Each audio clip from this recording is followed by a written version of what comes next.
Здравствуйте, в эфире новости на телеканале Челны ТВ, в студии Елена Камалова. Напоминаю, вы можете смотреть нас в прямом эфире в официальных группах ВКонтакте и Инстаграм.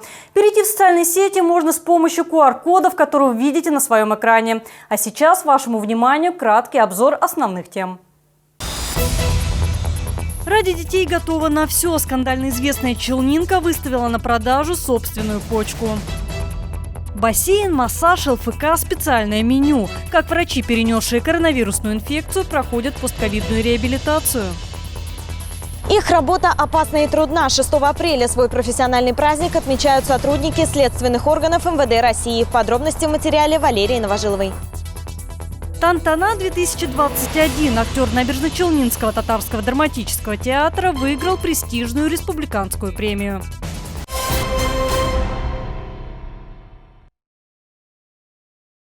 Ради детей готова на все. Скандально известная многодетная мать Агина Алтынбаева заявила, что собирается продать почку. Свое решение она объяснила финансовыми трудностями и заботой о детях. На вырученные средства она планирует купить квартиру. С многодетной мамой встретился Руслан Бекмухаметов. То есть вот люди помогают мне. Агина Алтынбаева показывает запасы своего холодильника. Всего пару дней назад она об этом могла только мечтать. Ситуация изменилась после публикации информации о продаже почки в соцсетях. Люди начали помогать кто чем может. Семья Агины Алтынбаева осталась без собственной крыши над головой. Сейчас они живут в общежитии на ГЭСе, их приютили бывшие соседи. По словам многодетной матери, сейчас у них нет возможности оплачивать жилье. Я решила продать почку, я подошла к этому обдуманно, созванивалась с клиниками, но там предлагают очень дешево, около 4 миллионов. Я хотела найти через посредника подороже, чтобы как раз купить детям жилье. Я прошла все анализы, которые туда нужно для трансплантации почки. Заключение у меня есть. А пока клиент на почку не нашелся, многодетной матери продолжают помогать незнакомые люди. Приносят ей продукты, одежду и игрушки для детей. Места у соседей не так много, поэтому челнинке приходится спать на подоконнике. А на полу спать невозможно, потому что у нас тараканы ходят здесь в общежитии, это у всех такая проблема. Я на подоконнике себе стелю и сплю, подоконник я сломала, потому что, какой подоконник выдержит это. То есть я стелю, сажусь и укрываюсь, и нормально здесь. По информации Центра трансплантологии и искусственных органов имени академика Шумакова, стать донором почки можно, если ее отсутствие не повлечет за собой необратимых последствий для здоровья. В России ежегодно проводится около 1000 операций по пересадке органов, из них лишь 1/5 часть от живых доноров. При этом никаких вознаграждений за это не предусмотрено, а в законе четко сказано о недопустимости продажи органов и тканей человека. Если кто-нибудь найдется, кто нас с детьми со всеми приютить захочет, мы обязательно будем только рады. Взамен мы обещаем хорошо себя вести, я буду убираться, помогать по дому, еще что-то, какие-то обязанности выполнять. Руслан Бекмухаметов, Александр Кощеев, новости Челны ТВ. Бассейн, массаж, ЛФК, специальное меню. Все это ожидает республиканских медиков в санаториях Татарстана. С 5 апреля врачи, перенесшие коронавирусную инфекцию, проходят постковидную реабилитацию. Медиков поселили в известных санаториях Менделеевска, Лениногорска, Казани и Набережных Челнов. Как они отдыхают от больничных палат, выяснила Лилия Гатина.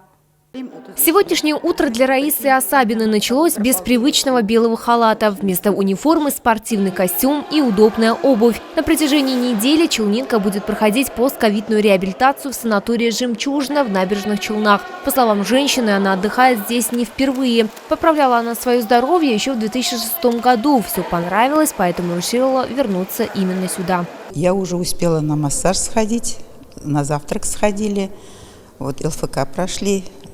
Дальше предстоит уже много еще пройти. Озонотерапия, галотерапия и остальные процедуры. Очень нравится. Помимо Раисы Асабиной, постковидную реабилитацию в этом санатории проходят еще 2 челнинских медика. Перед процедурами для них провели экскурсию и поделились планами на предстоящие будни. У нас сезонная программа для того, чтобы максимально получить им соответственно помощи. Соответственно, после осмотра доктором, индивидуальный подход к каждому, максимально они будут получать здесь лечебно-оздоровительную помощь.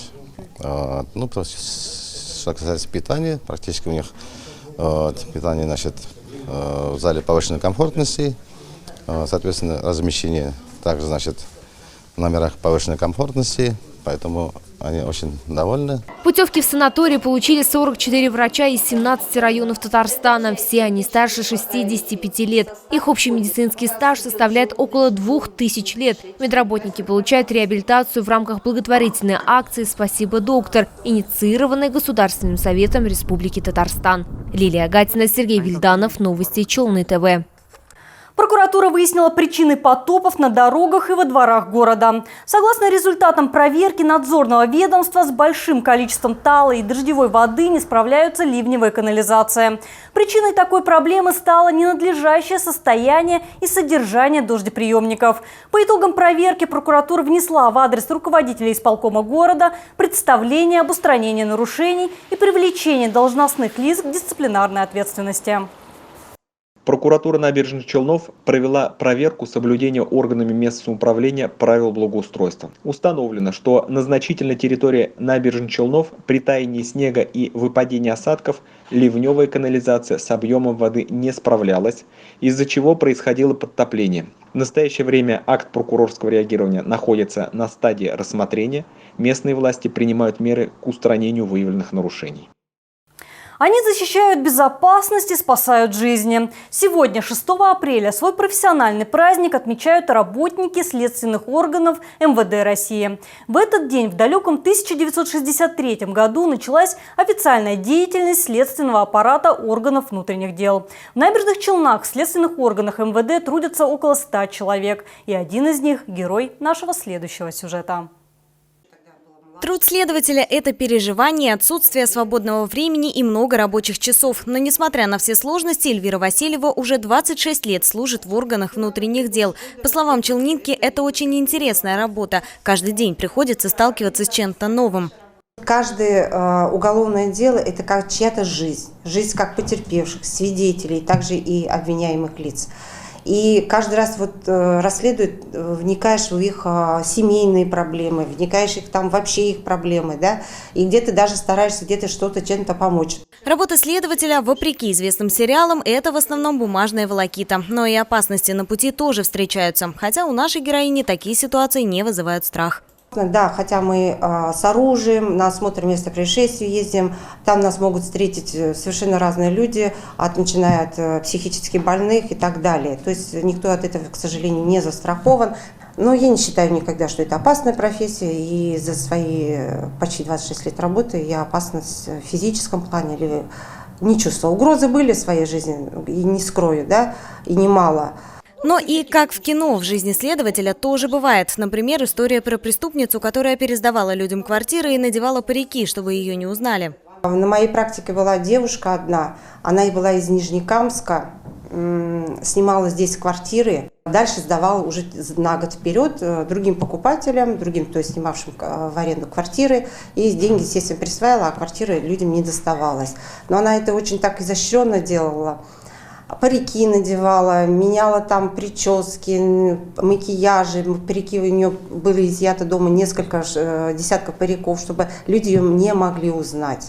Главная задача следователя – доказать виновность и отправить дело в суд. Только за прошлый год сотрудники МВД направили в суд около 1000 раскрытых преступлений. В 2020 году Набережно-Челнинское следствие передало в суд почти 1000 уголовных дел в отношении более 1000 лиц, совершивших преступления. Среди них и резонансные уголовные дела в отношении участников организованных преступных групп и сообществ, как совершавших мошеннические действия, так и занимавшихся сбытом наркотических средств не только в нашем городе, но и по всей России. Сотрудник следственных органов МВД должен быть объективным, ответственным и смелым, готовым докапываться до сути и замечать самые маленькие детали. Именно таких с нетерпением ждут в управлении МВД.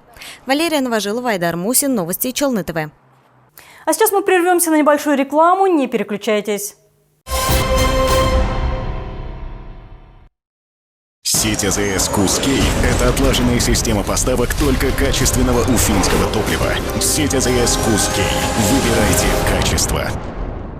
Экомаркет «Основа здоровья». Продукты для повышения иммунитета и снижения веса. Полезные перекусы, обеды, кондитерские изделия без сахара, постные изделия. Натуральная алтайская косметика. Торговый центр «Октябрьская», 1-й этаж. Магазин «Основа здоровья». Торговый дом «Экостиль» реализует и производит монтаж террасной доски в Набережных Челнах. Терраса, грядки, сайдинг, забор. Скидки на монтаж. Телефон 8 987 281 61 08.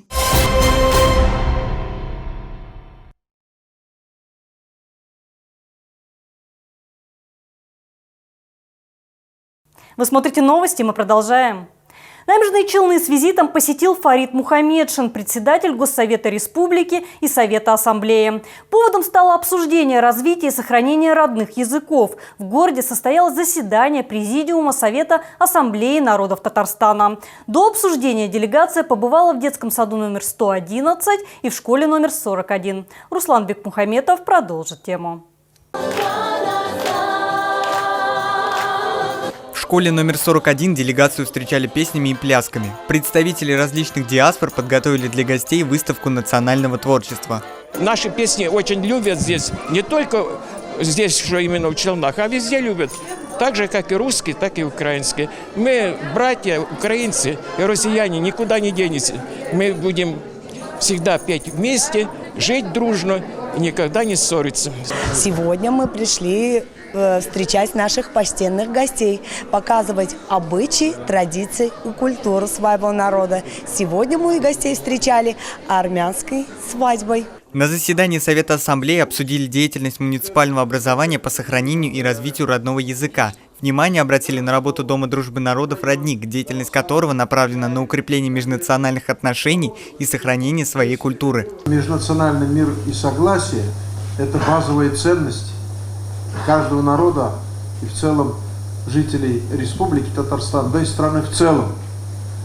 Без этого согласия, без дружбы, без взаимопонимания и поддержки невозможно развиваться, решать актуальные, непростые задачи развития нашей республики. На заседании выступили несколько докладчиков, среди них мэр города Наиль Магдеев. Он рассказал о деятельности города по сохранению и развитию родных языков народов, проживающих в Челнах. За полвека в городе была создана и, на мой взгляд, эффективно работает достаточно дружная, хорошая деловая атмосфера. Это наше особенное достояние, это отличает наш город от многих городов. В Набережных Челнах сегодня работают 22 национальных объединения. Благополучие многонациональной республики во многом зависит от дружбы народов, которые в ней проживают. Руслан Бекмухаметов, Айдар Мусин, Новости Челны ТВ. В торговых центрах города могут появиться молельные комнаты. С подобным предложением к челнинским бизнесменам вышли представители Духовного управления мусульман Татарстана и Ассоциация предпринимателей мусульман. Чтобы осуществить задуманное, торговым центрам необходимо выделить некоммерческое помещение площадью от 4 до 20 квадратных метров. Подробнее далее. По инициативе Ассоциации предпринимателей мусульман молельные комнаты уже появились в казанских торговых центрах, а также в крупных республиканских больницах. Идею поддержал президент Татарстана Рустам Минниханов. Так, в конце декабря 2019 года молельный зал открылся и в Камском детском медицинском центре Набережных Челнов. Это нужно, это вера превыше всего человека, поэтому это хорошая идея, мне кажется. Не знаю, наверное, необходимо сесть. Пускай открывается. Я считаю, это удобно для людей, и необходимость такая есть.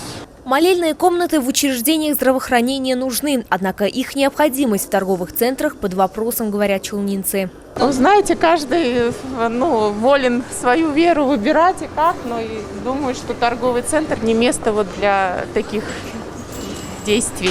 Это все-таки таинство и личное человека, поэтому я думаю, что для этого нужны специально отведенные места.